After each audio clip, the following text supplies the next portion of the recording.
Hi class. Today we're going to go over the presentation more about muscles. Please find the corresponding notes and follow along. First, let's address how do our muscles get bigger and stronger? Well, there are three things that lead to our muscles getting bigger and stronger: exercise, eating healthy, and genetics. Let's start with exercise. When we exercise, we're actually damaging our muscles in a controlled manner. What's happening is when we work out, we're actually creating little micro tears. And then there's this controlled repair process that occurs where the muscle then basically adapts to the stress we put on it and they grow bigger and thicker. Another reason or way that we get our muscles to grow bigger and stronger is eating healthy. We need protein in our diet in order for our muscles to actually go through that control repair process when we're damaging our muscle through exercise. Another way our muscles get bigger and stronger is through genetics. There is some genetic traits that lead to some people being a little bit bigger and stronger. There is an awesome video that's linked here if you want to click that in the Google Slides that shows how exactly does exercise damage the muscle in a controlled manner and then how the process kind of repairs itself. Now let's talk about what affects the strength of a muscle contraction. One thing that affects the strength of a muscle contraction is a muscle size. Bigger muscles have more fibers and therefore can generate a stronger contraction. In reverse, smaller muscles have less fibers and will generate a smaller contraction. I mean, just think about it. The muscles in your toes are smaller than the muscles in your thighs. Because they are smaller muscles, they're going to generate a smaller contraction. If they're bigger muscles, they generate a bigger contraction. If we just talk about, let's just say, our bicep brachii, the muscle on the anterior aspect of our upper arm, kind of all know that muscle. If someone has a smaller bicep brachii, it's going to perform a smaller contraction, but if someone has a larger bicep brachii, it's going to perform a greater contraction. Another thing that affects the strength of a muscle contraction is neuromuscular efficiency, which is basically muscle memory. So when we work out, we basically, in a controlled manner, tear our muscles and they grow bigger, but also we're also teaching our muscles what we expect them to be able to do. So if it continues to do an action over and over again, our muscle will actually become used to that movement, and that contraction will then be stronger when we do that movement in the future. Another thing that affects the strength of a muscle contraction is range of motion. A greater joint angle increases the possibility for greater contraction. So, for example, let's say we are, dealing with our bicep brachii again, and we don't have full range of motion. Like we can't fully extend our elbow, nor can we fully flex it because of some limitation. Well, if there's a decrease in range of motion, then there'll be a decrease in muscle contraction. So on the flip side, if we have a good range of motion, meaning we can move fully through the range of motion of that joint, we'll actually be able to create a greater contraction. So it's important for us to be flexible or to have a good range of motion. Another thing that can affect the strength of a muscle contraction is training. Too much training without recovery time results in smaller contraction, just like too little training without preparation results in smaller contraction. Our body does require rest.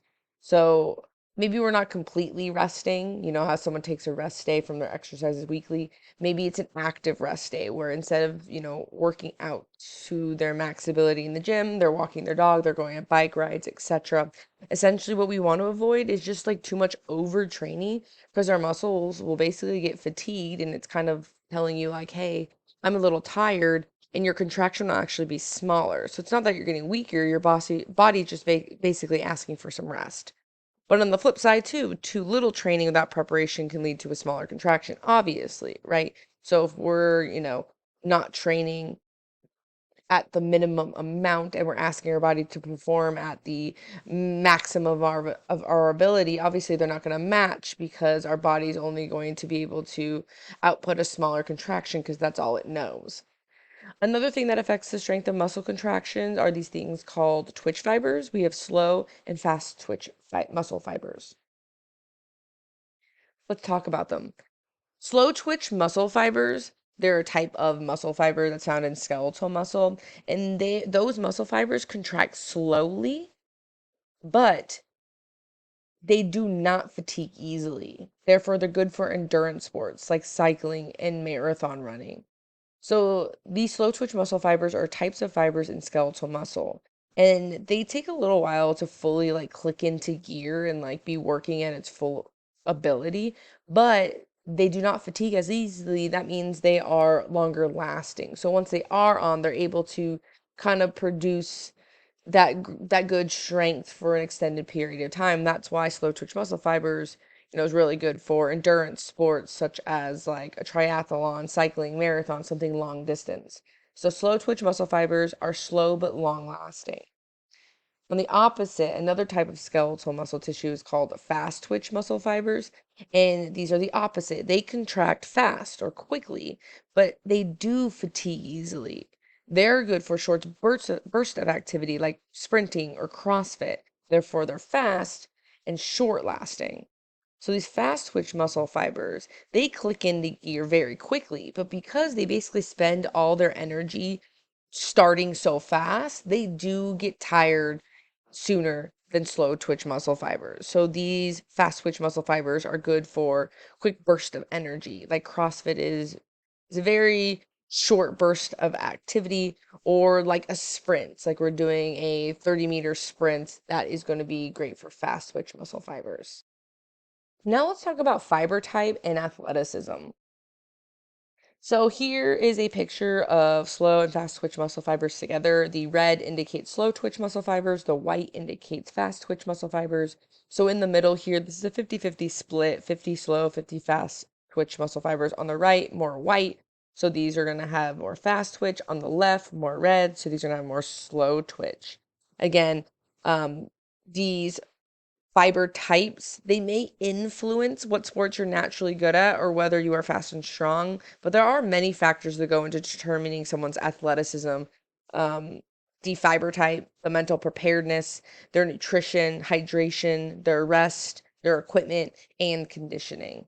So our type might influence what we're naturally good at. There's a lot of other things that actually play just as big as a role. Typically, we are kind of born with 50% slow and 50% fast twitch muscle fibers, but we might sometimes have a little bit more of one than another. And again, that might lead to why we are maybe naturally good at some activity than others because of our twitch fibers. But keep in mind, there are a lot of factors that go into determining someone's athleticism. Now, regardless of the fiber type we all have the potential to cramp. We're going to review what a cramp is, why do we cramp, and reasons that could lead to a cramp. We're going to talk about in more detail cramps when we get to the pathology section, but a cramp is essentially a prolonged spasm. And a spasm is a strong, sudden, involuntary muscle contraction. And if that spasm lasts a period of time, so let's say it's more than just a moment, we then consider that. Essentially, what happens is that there's an over muscle and the muscle kind of gets locked up. So when you do contract a muscle, like if you flex your elbow and squeeze your bicep brachii, you'll touch your muscle. You notice it's like hard because it's contracting and squeezing together. Well, what happens is during a cramp, that contraction occurs, but it gets locked up and stuck and like doesn't want to let go. And why do we get cramps? Well, here are just a couple of reasons. Number one is dehydration. Our body requires water. For our muscles to actually contract and relax, we do need to be hydrated. So it's important that we do stay hydrated throughout our week if we have some kind of activity we want to perform or just in general.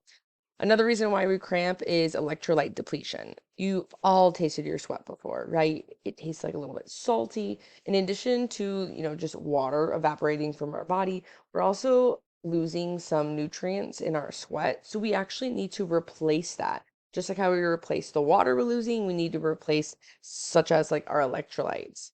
Another reason why we cramp is poor conditioning.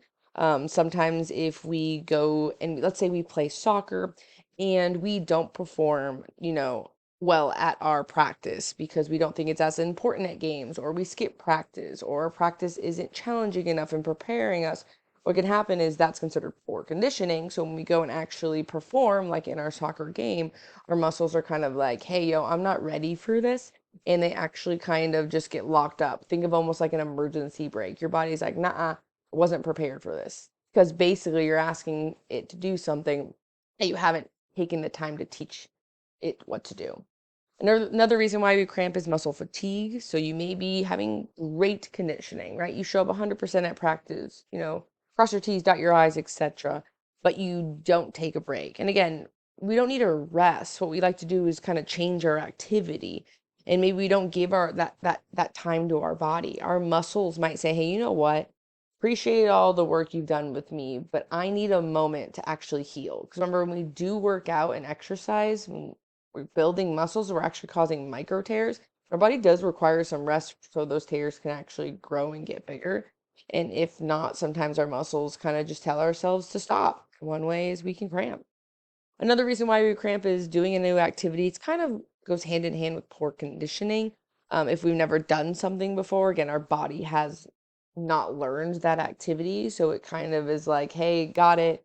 I need a little bit more education here. You're pushing me too hard. You haven't taught me enough. And then that can lead to a cramp. And lastly, on this slide, another reason why we can cramp is heat exhaustion. Obviously, when it's really hot, we're going to be sweating more. So we are going to be losing more water, losing more nutrients through our sweat. And if it's not properly replaced, it could lead to us cramping.